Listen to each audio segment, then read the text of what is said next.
FM. I'm Dub, and I'm very excited to be joined now by Canadian country music legend, can I say, Duane Steele. Duane, good morning. Thanks for being here, my friend. Well, it's nice to be here, Dub, and thank you for having me today to have a little chat. I appreciate it. And I'm a legend in my own mind. That's the only place. Got to be a legend in your own mind to be a legend everywhere else, right? I guess Duane, of so. course, you're coming up to play the Energetic County Fair July 14th to 16th. We're certainly excited to see you and quite a bill that Dale has put together. How excited are you to be playing Fort St. John? We were talking beforehand that it's been a while for you, hasn't it? It's been several years actually. I was trying to think, like I mentioned, it was Sean Hogan's Canadian Country Christmas Tour last time we were through there, and that's gotta be 5, 6 years ago. I'm thinking, obviously before COVID, but no, it's great. A lot of people don't remember, or maybe don't, back in the 70s, I had a little band with some cousins of mine called Northern Sunrise, and we played Fort St. John almost more than anywhere else. It was just a great town for us. And I've had, friends and family over the years through there, and I've always enjoyed coming to Fort St. John. It's just a great place to do music and to hang out for a few days. That's right, because we were talking before. You, of course, grew up and spent a lot of time in Hines Creek, which isn't too far from here, eh?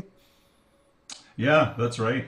And when I started making music, of course, you guys, Moose has been great to me, supportive, playing my music over the years, and it's always nice to have that support, especially towards locally. I probably grew up a couple hours from maybe an hour and a half, 2 hours away from Fort St. John, but in the scheme of things in Alberta, that's almost hometown.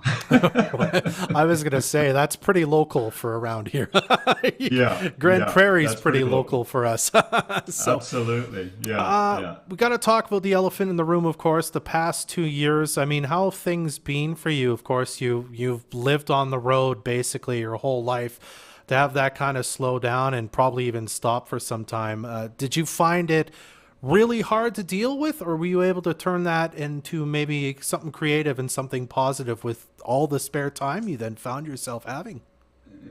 Yeah, well, it was a challenge to be honest with you, because I'm used to going, going out and doing shows and being on the road, and it is, as much as I love being home, I also love playing music and being on the road with my band and playing music. It was an adjustment for sure. The first year seemed to be, I just buckled in and started writing songs for a new project and produced a track for, a young fella here, a new artist and stuff. So I had some things going on. It was that second year that kind of got tough of, it's like, well, is this thing ever going to end? Are we ever going to be able to get out and do music? So I'm not going to say it was easy, but, we made it through. And, my wife was working from home, and so we were all tucked in here at home, but we made it through, and it's all good. Just very happy to be able to come out, and I think people in general are going to be receptive and responsive to live music coming in. This is a great little this Energetic County Fair. The lineup on it is incredible. Yeah, absolutely. I have to ask quickly on this too. Were you nervous kind of the first time coming back to the stage after so long away, when I would imagine you've never really had a break like that before in your life? Did you find, oh, I mean, I've been doing this a long time, but it's been a little while. I'm a little worried about the rust I might have, or whatever. Was Oh was yeah, that a there's feeling you had? rust. There's no doubt. There's rust. No, it was. I mean, I found, it's like, hey, I've got a gig. I got to go and relearn all the songs I've written and played, for the last 35 years or so. It's more than that actually, but I'm not going to. Anyway, no, yeah, there's a little bit of nerves. I actually had the good fortune of.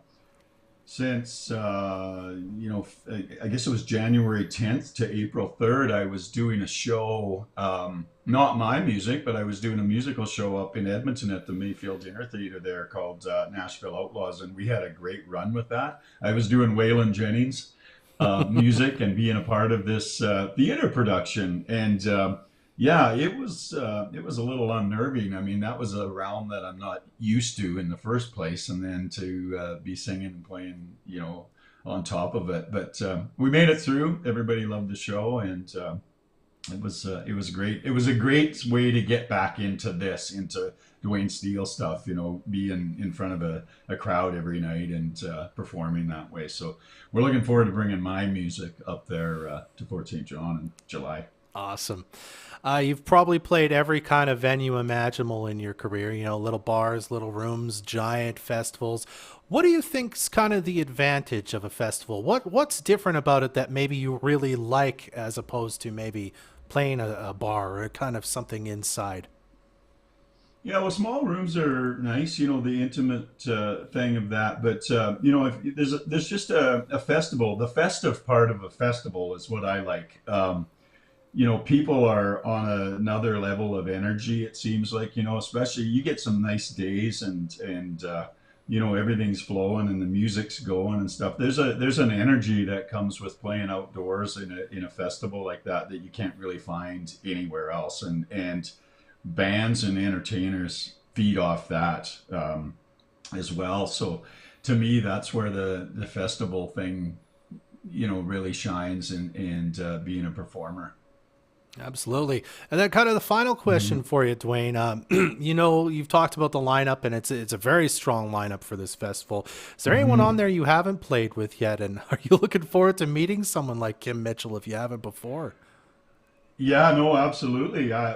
Kim Mitchell, I definitely haven't played on a venue with him, and I'm really looking forward to seeing him. We actually got to see Kim Mitchell, my wife and I. He came through Red Deer here, probably 10 years ago or so, and just phenomenal. Yeah, the guy's a masterful guitar player, great singer. He's still just doing it like, he hasn't slowed down, so it's just wonderful. And he's gonna just Fort St. John's gonna love him. Yeah, Fort Yeah, St. John's gonna looking love. forward to that. Sorry, go ahead, Dwayne. Sorry, I didn't mean to interrupt you there. Yeah, I mean all the artists on there, the Nice Horse Girls and Emerson Drive. I've known those guys for years. We've done a couple shows over the years, just in the same venues and stuff like that. The Washboard Union, and it's just going to be a lot of fun. I know that I'm missing a lot of names on there.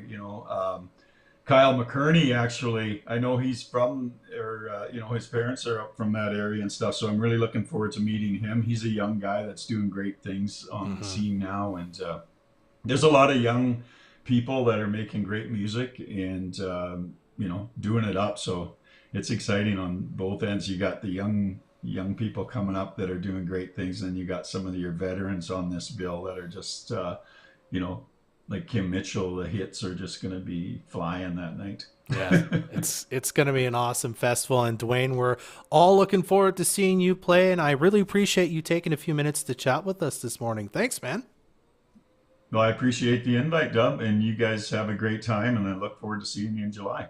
Absolutely. Well, we're going to go into a Duane Steele song now. You should take a daycation and make sure you come down and check out the Energetic County Fair, July 14th to 16th. Get your tickets now at energeticcountyfair.ca, or you can win your way in online at moosefm.ca/contests.